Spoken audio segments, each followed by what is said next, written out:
Você se lembra daquele anime que se passa num mundo moderno, onde portais misteriosos surgem do nada, liberando monstros que ameaçam a humanidade, e somente um grupo seleto de pessoas, conhecidos como caçadores, consegue enfrentá-los. E entre esses caçadores, havia um jovem conhecido como o mais fraco de todos, mas tudo mudou quando ele recebeu um sistema misterioso, e assim, começou a jornada que o transformaria no caçador mais forte do mundo. Se você não se lembra, então confere meu outro vídeo, resumindo a primeira temporada completa. Seja bem-vindo ao canal King Animes, e hoje, eu vou te contar tudo sobre a segunda temporada de Solo Leveling. Sem enrolação, bora pro resumo.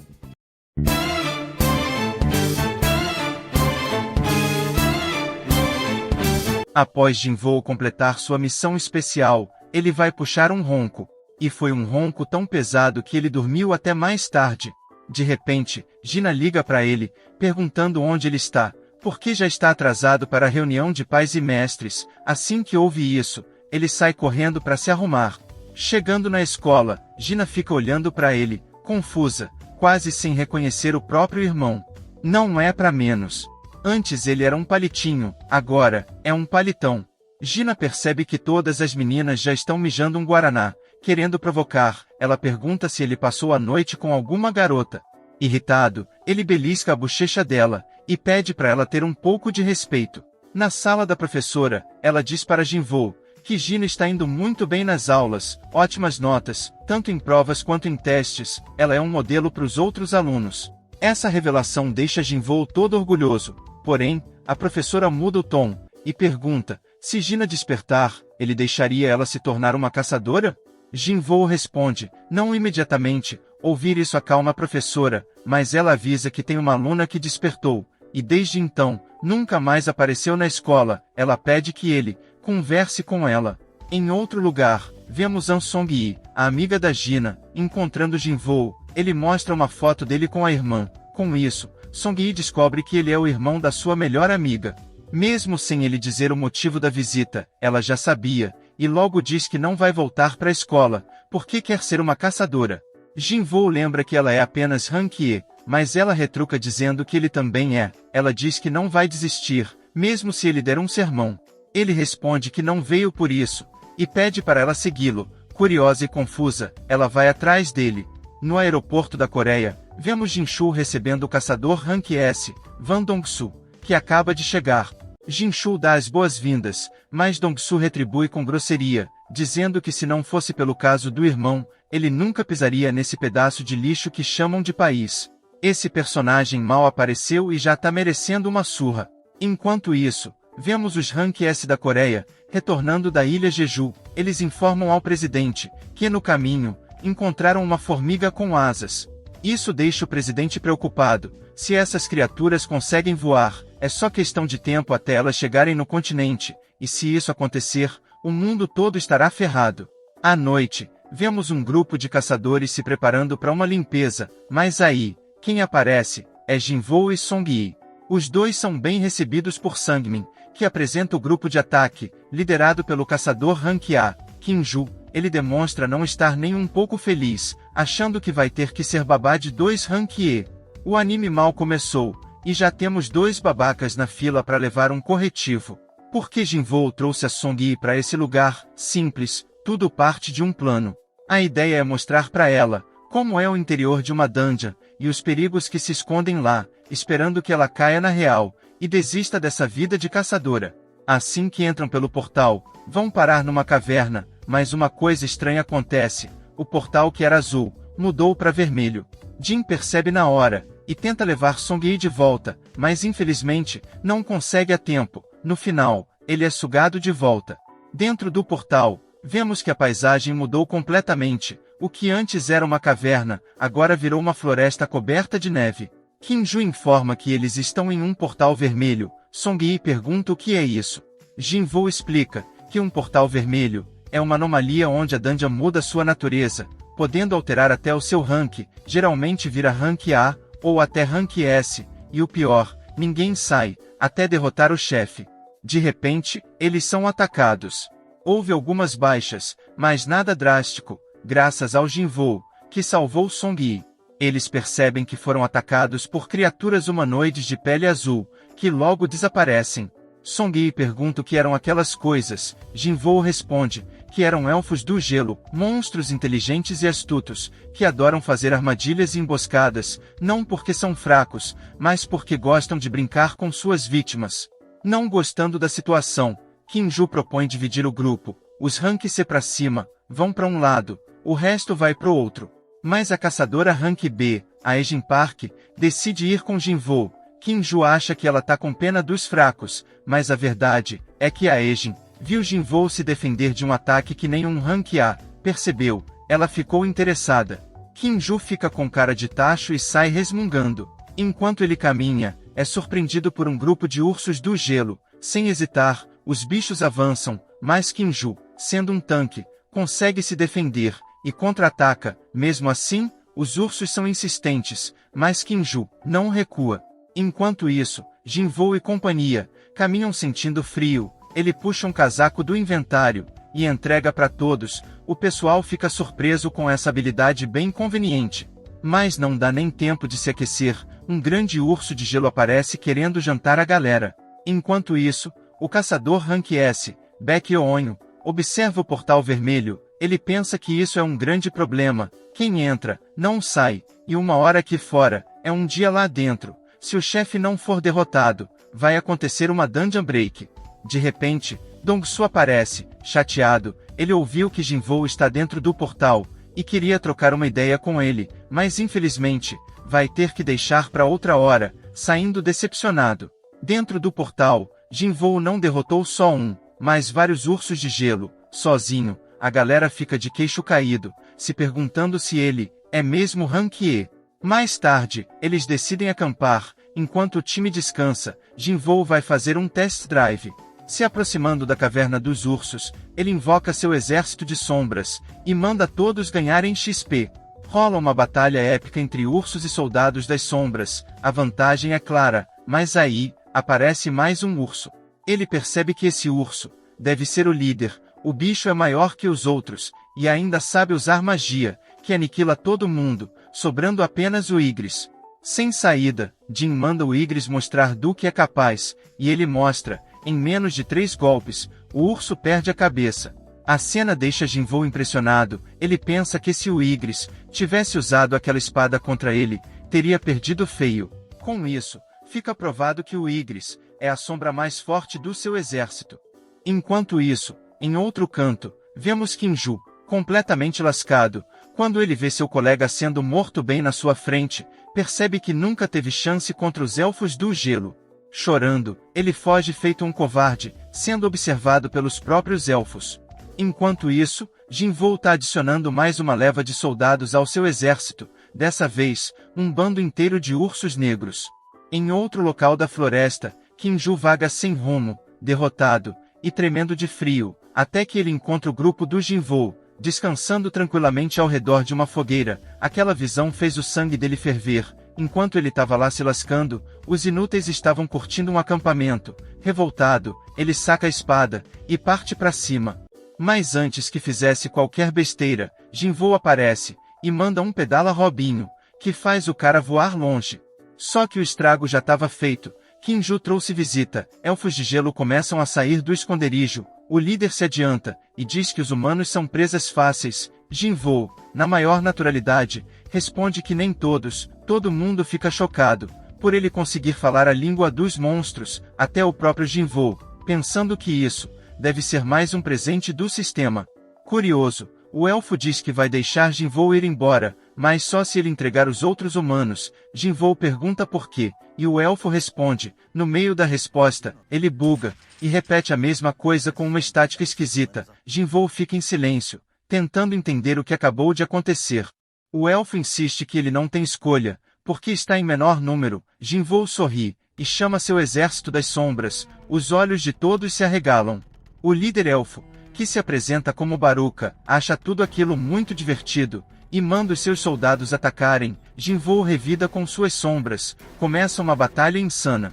Enquanto isso, Song-Yi e o resto percebem que só vão atrapalhar e decidem correr para se proteger. Só que estavam na mira de mais elfos. Porém, Jin-Woo intercepta o ataque mas Baruka decide que quer um x1. Dando início ao duelo entre Baruka e Jinvoo. Baruka claramente é mais forte. Nesse meio tempo, Kinju levanta do chão, ele vê o Jinvoo, e lembra que foi ele quem o derrubou. Com sangue nos olhos, ele vai atacar ao mesmo tempo que Baruka, mas Jinvoo já tinha percebido tudo, e manda o Igris erguer uma cortina de neve. Baruka não se importa, e vai para cima, mas seu ataque é bloqueado por uma enorme sombra. Alguns segundos antes, quando Kinju atacou, Igris tinha o perfurado com sua espada. Com Kinju no chão, Jinvoo manda um erga-se. Depois, Kinju vira um soldado das sombras.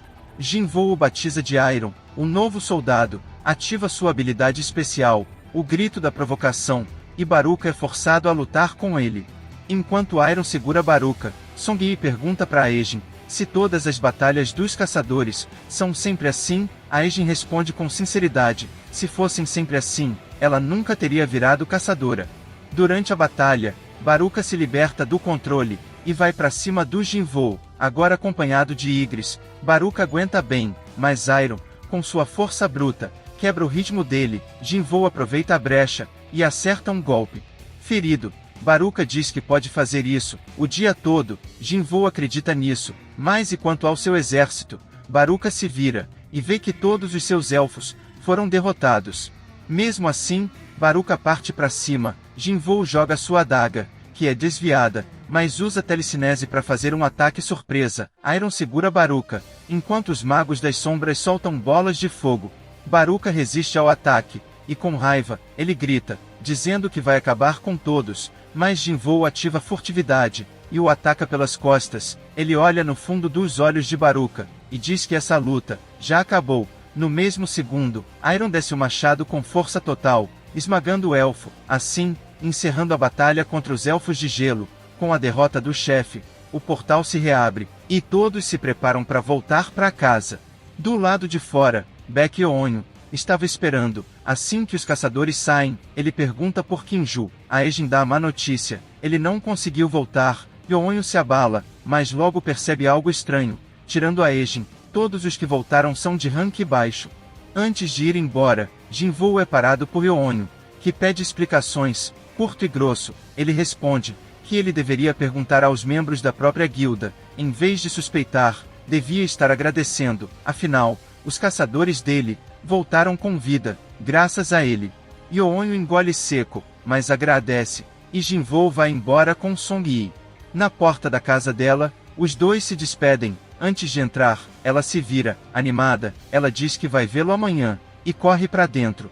No caminho para casa, Jinvoo lamenta não ter conseguido transformar Baruka em sombra, mas por outro lado, ganhou uma nova adaga, e a sombra de um tanqueir, de rank A, nada mal para o primeiro dia.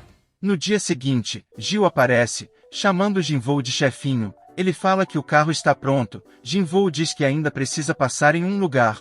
Eles vão buscar a Song-Yi. Assim que entra no carro, toda empolgada, ela fala que não consegue parar de pensar no que aconteceu ontem. Aqueles movimentos foram incríveis.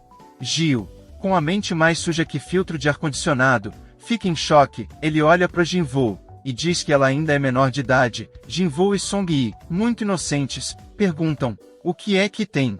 Chocado com a resposta, Gil decide ficar quieto. Tem coisa que é melhor nem comentar, e os três vão para mais uma raid. Dentro de uma dungeon, Gil observa pela primeira vez os soldados das sombras em ação. Os caras simplesmente destroçam um grupo inteiro de ogros azuis. Depois de derrotar os ogros, os soldados começam a lutear, com uma eficiência assustadora. Gil, olhando tudo aquilo, se sente um completo inútil. Lutear era a única coisa que ele podia fazer, e agora, nem isso é mais necessário. Mas aí, um dos soldados foi gente boa, entregando uma pilha para ele. Gil chora de emoção, até pensou em dar um abraço. Dentro de uma dungeon, vemos vários caçadores caídos. Um deles encara, apavorado, a figura de um homem cabeludo, em pé entre os corpos. O homem responde, num inglês bem meia-boca, que é um humano, e que não vai machucá-lo. De volta à Coreia, Jinvoo e Gil estão num restaurante, celebrando com cervejas e churrasco. O motivo da comemoração foi que eles completaram as 20 raids seguidas. Já meio melado, Gil começa a abrir o coração. Ele diz que tem um irmão mais velho, mas que os dois nunca se deram bem. Na verdade, são quase dois estranhos, morando na mesma casa, mas com o chefinho é diferente. Ele queria que Jinvoo fosse seu irmão de verdade. Comovido, Jinvoo propõe um brinde. A partir de agora, somos irmãos. Gil, com lágrima nos olhos, diz que hoje é por sua conta, o chamando de irmão. Enquanto isso, nos Estados Unidos, o cabeludo misterioso é finalmente detido. Percebem que ele parece ser humano, e provavelmente um estrangeiro, mas com medo dele ser um monstro disfarçado, chamam um intérprete Rank S para fazer o interrogatório. Enquanto isso, Jinvoo se prepara para uma nova viagem. Gina pergunta para onde ele vai. Ele responde que vai acampar com os amigos, mas ela, desconfiada, pergunta quando ele conseguiu uma namorada. Irritado, ele só vai embora. Na cena seguinte, Jinvoo está diante do castelo demoníaco, o local onde ele enfrentou os Cerberus. Com a chave em mãos, ele abre o portal e finalmente entra no castelo. Logo de cara, recebe uma missão: reunir 10.000 almas de demônios para poder passar para o próximo andar. Ele fica indignado, mas ao ver um grupo de demônios vindo em sua direção, ele saca a lâmina e começa a trabalhar.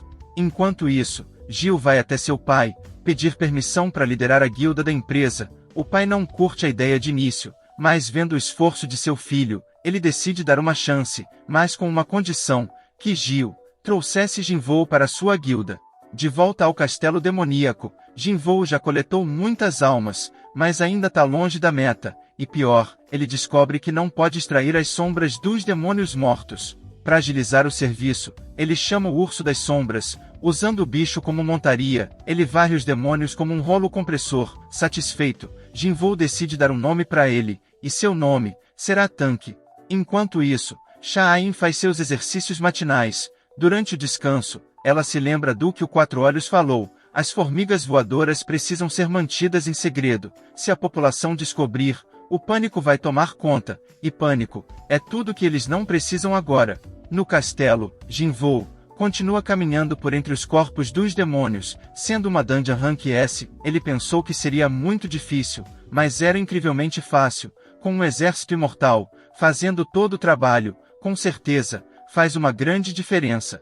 Chegando ao fim do andar 50, ele encontra o chefe, Vulcan, o Avarento, um demônio gordo. Abaixo dele, um exército de demônios.